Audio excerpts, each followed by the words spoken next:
So another book I got that completely was wrong is Talking to Depression, but it's simple ways to connect with someone in your life who is depressed. So definitely not for me because I'm already depressed, so I don't need to communicate that shit to myself. Um, I'll give you the overview here in just a second as soon as I can find that bugger. Sorry, my bad.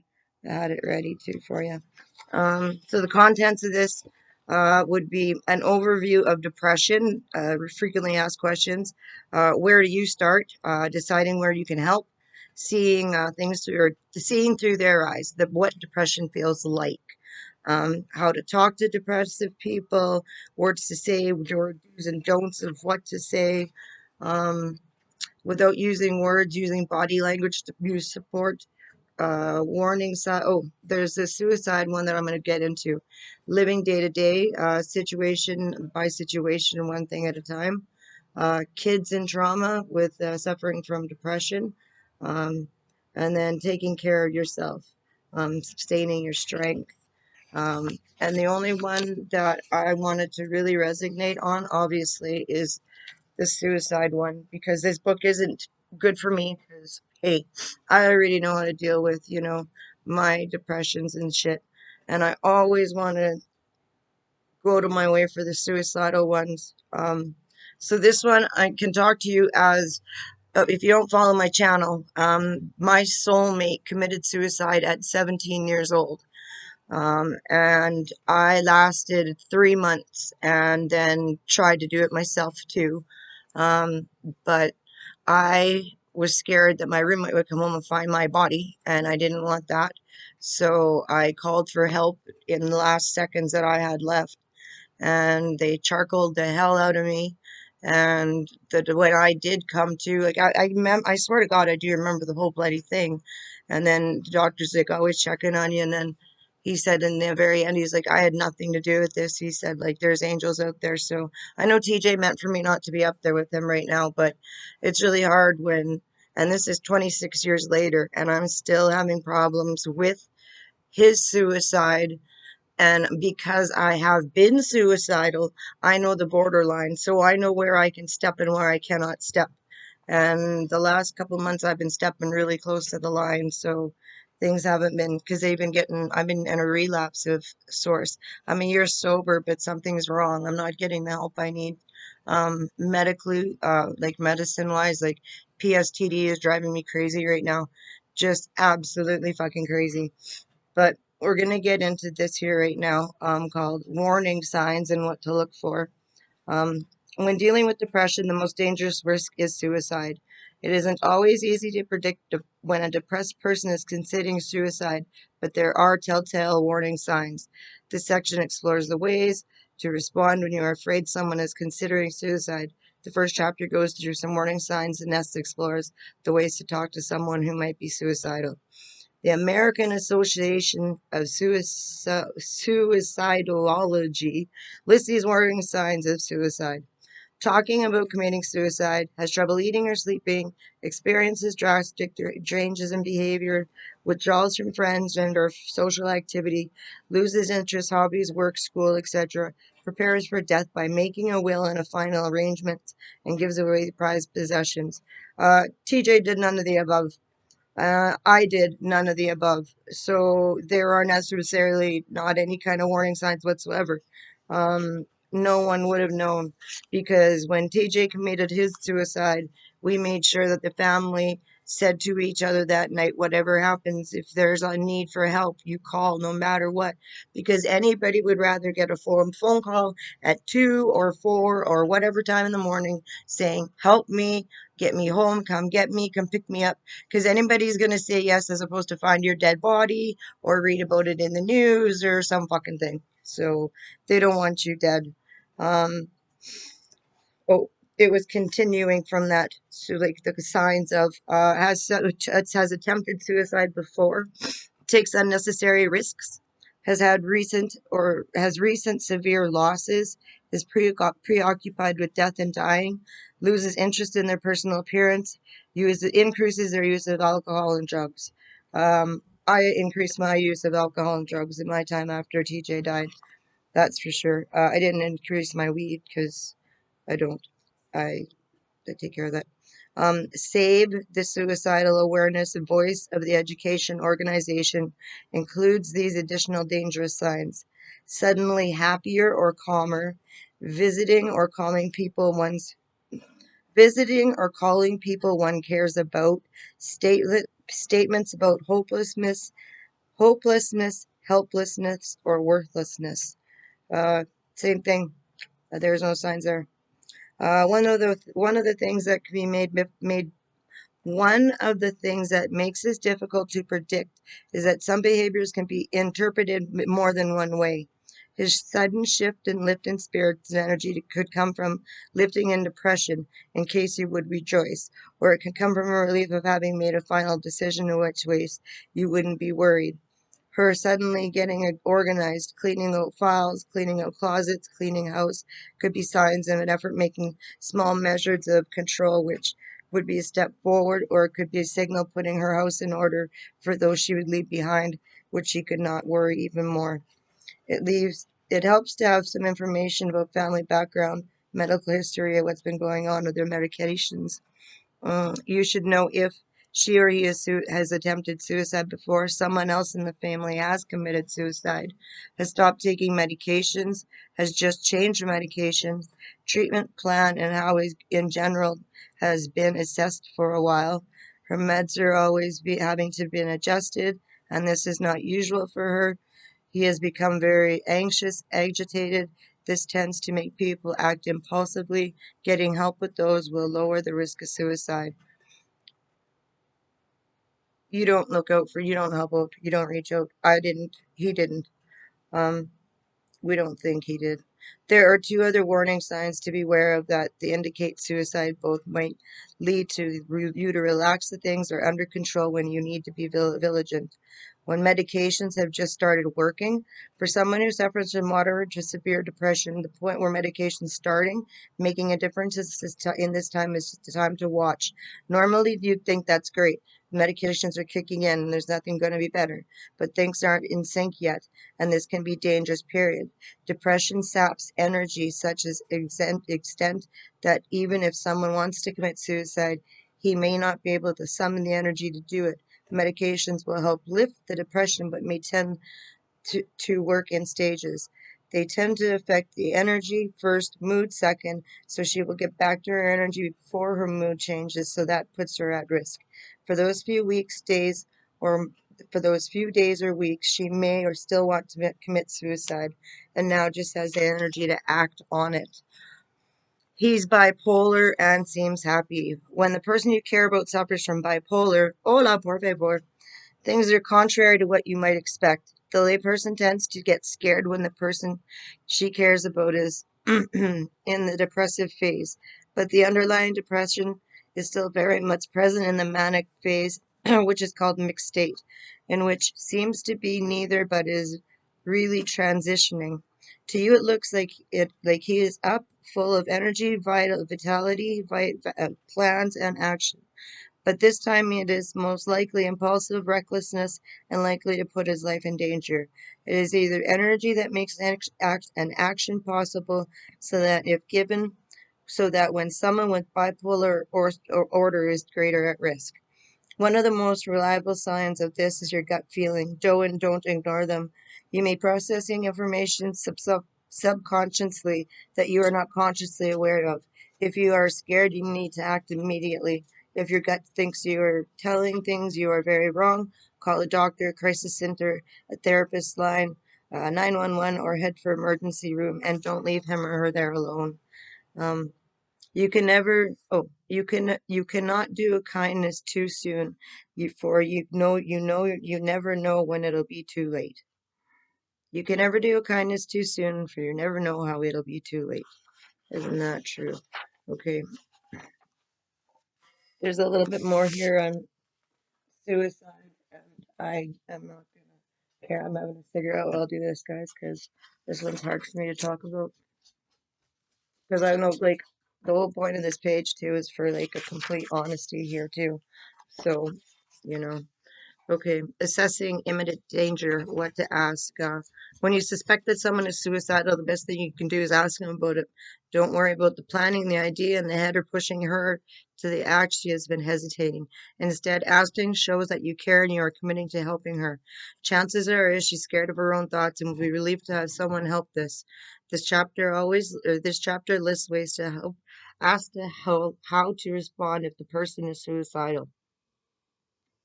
What to ask. Are you going to be all right? What are you thinking about your life? Are you thinking about hurting yourself? Do I have to worry about you going to be doing something tonight? I need to ask you something. Will you make it through the night? You sound particularly low. Please let me know if you're planning to do anything. You sound particularly low. Can I count on you to not do anything tonight? Are you planning on hurting yourself? Do you feel you're going to kill yourself tonight? Why not just be fucking blunt? That's what the point is. When the answer is yes, don't panic if the answer is yes. Get some clarifications. What are you thinking of? Do you have a plan? How are you doing? When are you thinking of doing it? Because for me, the answer is yes. However, I also have four animals I cannot leave the world for till they die. And even then, I still have more animals after that I intend to get. So I am not going to commit suicide. But there are days when I get up and God damn it, you're like, okay, this is the bottom part of the bipolar talking again. And you have to understand that part too. Um, there are times when, because I found out that I'm one of those people pleasers, that the only reason I'm not dead is because Melissa came home that night. If Melissa and if I had never had a roommate, if I even had a roommate that I didn't really care about, I probably would have done it. Melissa was my best friend. The love of she was a blonde haired, blue eyed, gorgeous little server. I worked with her. I was doing my hair with her. I cherished her.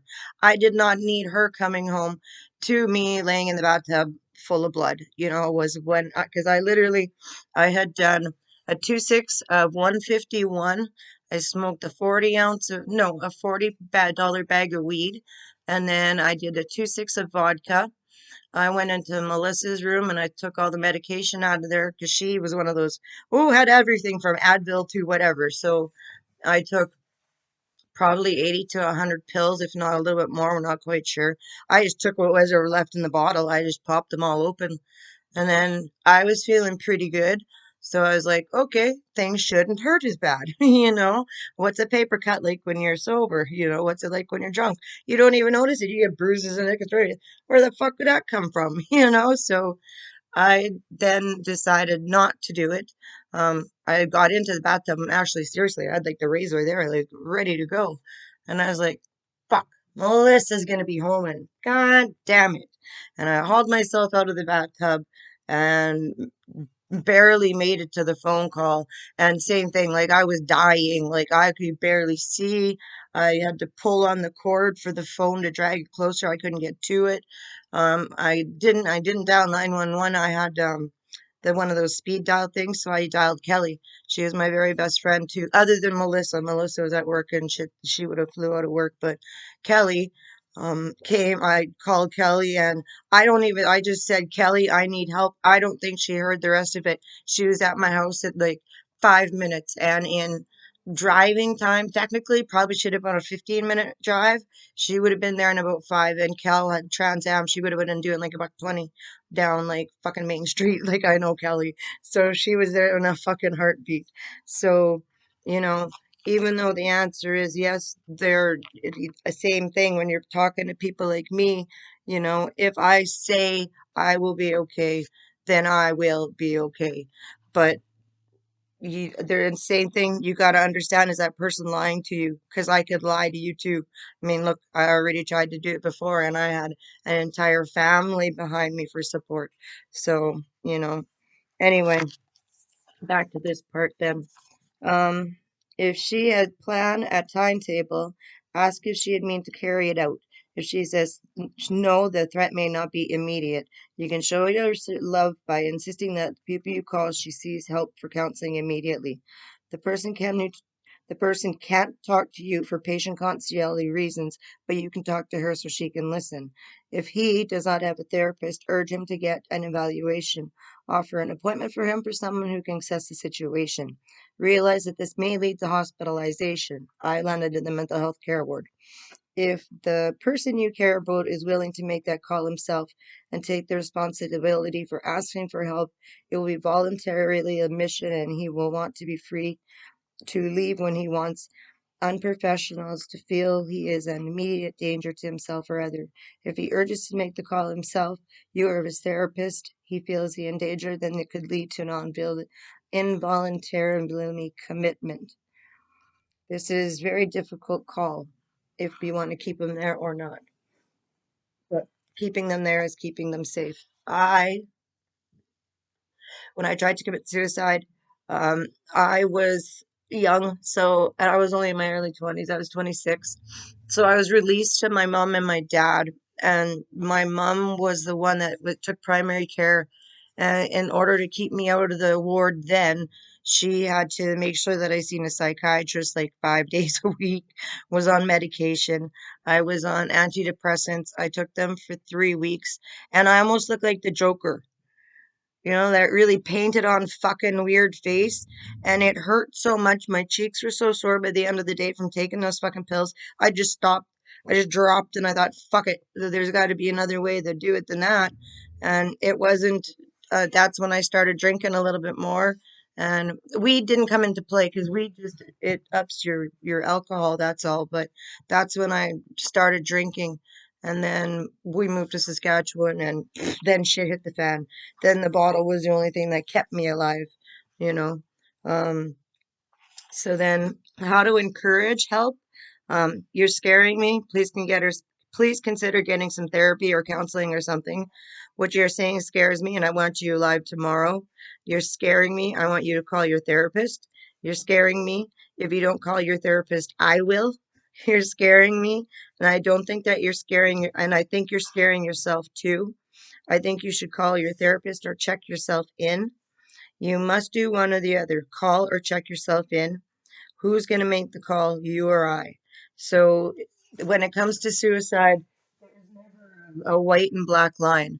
If there's any chance, you either take their ass down to the hospital, and because a lot of people are not going to want to, they know what's going to happen. They're going to end up in the fucking mental health ward. Who in God's green earth wants to be in the fucking mental health ward? Trust me, it is no fun in there. They keep you loaded up on drugs. You really go out. This isn't Battleford. Okay. Let's get this clear. I'm in North Battleford, Saskatchewan. Shithole of the fucking planet. Ethiopia is better than North Battleford. Swear to God. So the help here you get is shit. All they do is drug you the fuck up while you're there and hope to God you sleep all fucking day long or whatever, and don't talk because it's pretty much what they do. So it was a bad place to be. I wanted to commit suicide in there. I was like, this is fucking horrible. Then when and I lied myself out, I managed to lie myself out of that one. So in both regards, I managed to walk away from a therapist without getting proper help because I wasn't getting the help that I thought I was supposed to be getting. So why bother wasting my time? If she is in immediate danger. If it's an emergency, call the local crisis hotline. The number will be in the phone book, or go to the hospital emergency room. If she has plan, a timetable, and the means, call 911. And don't wait for an emergency to look up the phone numbers and addresses. Prepare yourself by asking the names and phone number of therapists just in case by calling the local crisis hotline for advice ahead of time. Explain you need advice in order to help someone you care about and ask them to guide you through the process. Make sure that the person you know about calls you, the person that, make sure that the person you know about, make sure the person you care know about knows you are prepared to do this by having a conversation with him before the emergency happens. This emotionally prepares you both for what interfering in this way and will make it possible for you to preserve your relationship if the phone call has to be made. We tend to worry that calling therapists is overreacting, but it's much better to have an angry friend alive than a dead one. Ha! There you go. She may talk suicide and then insist that she's okay and will call you in the morning. But if she's not able to live up to that, she doesn't really trust her own ability to act or follow through right now. So you may not be able to rely on her words either. So why not just call 911 right away? Because it's always a good idea to assess the situation before reacting. And it might not be an emergency. The person you care about might be willing to help on a non emergency basis. This might be an ongoing situation in which warning signs appear every few days or weeks. You don't want to become jazzed or desensitized to them. You absolutely have to take them seriously each and every time, but you also don't want to cry wolf. With that being said, it's always better to err on the side of caution. If your gut says it is that, or you've been in this position before, you feel a lot more leery than usual. Make the call. Why is asking the question so hard? You're afraid of intruding on being wrong, losing a friendship. You can't figure out what to say, and you don't know what you'll do with the answers. But whether you are a family member or a friend, the more experience you have with asking these questions, the easier it will get. The situation will never get easier, but your ability to ask the questions will become, you'll know how they will come out of love. If the people you care about can't see that right away, they'll see it later, and that may exist because of you. True that. If you haven't done it before, ask questions that may be tentative. That's okay. Just don't back off. All the questions persist through intimate timetable and means, and reach no conclusion and act on it. If you've had time to do this, no matter how scared or frustrated you are that someone you love keeps coming back to this place, ask the questions with love. Keep anger out of your voice, but prepare to be followed with the follow through. What kind of resistance should I expect? Anger, telling you to back off, telling you they are fine, asking you to let them go get on with it, and asking you them to promise to keep this to yourself. Listen, but don't promise secrecy because it has to make it impossible for you to get them the help they need. Their survival and well-being override everything else. What to do if they're in danger and I'm far away? Crisis center close by, and yeah, there's nothing that was far away for that one. Um, Still here, many people beat back the compulsion of attempt suicide. Of those who do not attempt it, some survive and some don't. This chapter talks about the strengths of all those haunted through suicides, and it talks about the strengths of those of us that do our best to help them fight it. People suffering from depression are survivors. They face no, indescribable pain every day. They fight the terror and the pain, never ending fight, only a logical way out of that pain. That takes extraordinary will and strength. It often takes a reserve of energy not to just think about suicide, but not to act on the relief it promises. To them, ending their lives means ending the pain. When the pain is unceasing,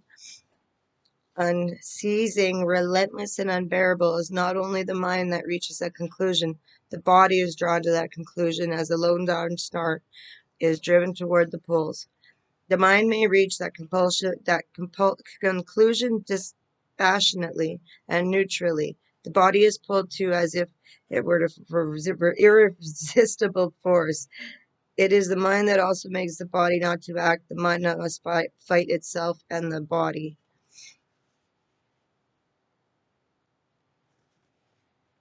Literally, they survive the impact on to act.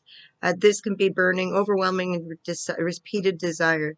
People suffering depression are strong and resilient and brave. We don't see it because they battle, but it's not visible. It's just that it doesn't take place and we can't recognize it and acknowledge it. This battle takes place inside and it rages in silence. We admire people who are brave, who are achieve staggering feats in the fact of mind-boggling obstacles. These survivors of suicide may look wrong, incapable of making decisions, unable to invert themselves physically, but they are among the bravest people we know. We need them to tell them what we need to tell them what we see. We need to tell them how brave we are and how we admire them for it.